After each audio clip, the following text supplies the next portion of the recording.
few decades or so, it's felt like these three console companies have innovated and made newer and newer consoles that prove just how good these three brands of consoles can get. And those three brands are Nintendo, PlayStation, and Xbox. Now, also, every 1 to 7 years, they will make a new console. And that new console will just look different on the outside. Specifically talking about Nintendo, you know what I mean when you're looking between consoles. And also, this happened with PlayStation and Xbox too, but it's a little bit more subtle in a way. Now, also with these new consoles, there will be different processors, and those different processors will have different requirements, and will also have to take advantage of the software to run at their best and make it as smooth as possible. And also, the processors need a good TV to adapt so that they can also run at their best in that. So if you look at system software, they will be different through the years to help the chip run at its best each and every year. Now let's get started.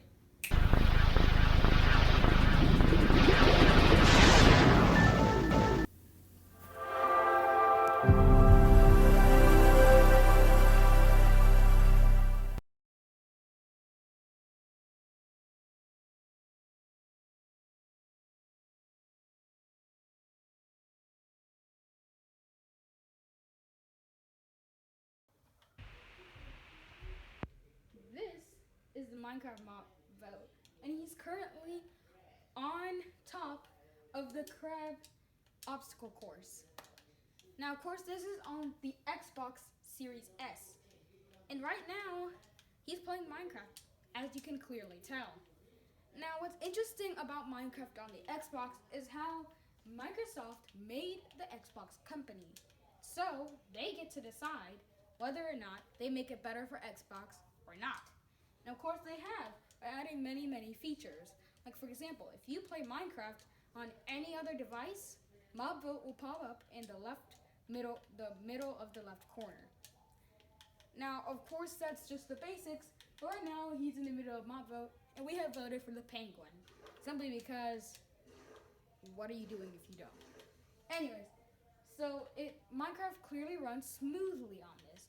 But just as any other video game, you can always figure out ways to glitch it out. And ways to glitch it out would be lag machines. Stuff that can shut down the server. But Minecraft has prevented that by making it to where you're only in adventure mode. Unless you know some really cool coding or hacking. Now, the power of this console is technically less than the PS5. The Nintendo Switch is even less than that. But that doesn't affect how the gameplay goes. This is playing at 60 FPS. Now, of course, this technically has a max limit of 120. But due to the TV and cable issues, it adapts. So where it'll only go at 60 FPS, and it's going at 1080p because it has to adapt to the TV. And of course, he keeps voting for the penguin because why not? The penguin is the best mob, and you better vote for it. I voted for it. Now, this works really well, and the Xbox is a really great console if you're looking for more of the mid-range area. Now, obviously, we will be playing Minecraft on the Switch too, but we will not be playing it on the PS5 that we currently have because of us not wanting to buy it right now. Now, of course, he's going to keep going on, but that's besides the point. This right here may get a little warm, and this is actually where the exhaust comes out. Think of a car. The exhaust comes out of those two holes and a hole at the bottom, I think. And those just keep the console cool. And if you actually listen up close, you can hear the fan. It's very quiet, but hey, it works. Overall, the console is good for mid-range ground if you're looking for video games to play like Minecraft that are just right integrated, that they work well. Take it to the next one.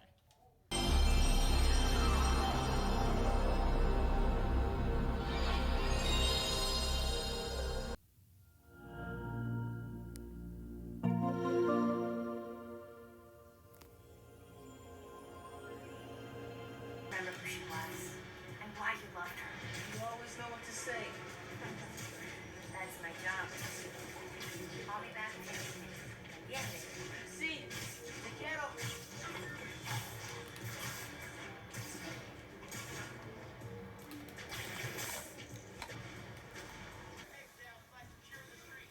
as you can see, when he's currently in a battle, the FPS doesn't drop anyways. RTX is officially on, and it may not be noticeable all the time. But as you may see in Spider-Man 2, that will be a big difference. You will see the RTX go from like 60 Hz to 120 Hz. You'll also be able to see realistic shadows and lighting situations. Now how the PlayStation 5 handles this Spider-Man game, Spider-Man Miles Morales, it obviously knows what it's doing, and so does PlayStation. It understands what it needs to do to get the smoothest gameplay possible out of the PlayStation 5. And also, like I said with Xbox, this adapts to the TV it's using. This is a 4K TV, so it's going at 4K. This also goes at like 60 Hz, I think. It'll go all the way to 120 when it needs to. Now obviously the PlayStation 5 itself is powerful enough to know when to scale up or down, and also its new chip allows it to process things way faster than the PlayStation 4. Although these games can be played on the PlayStation 4, they're better on the PlayStation 5. There are also other smaller details that you can notice through PlayStation's smart engineering while making this console. Off to the next one.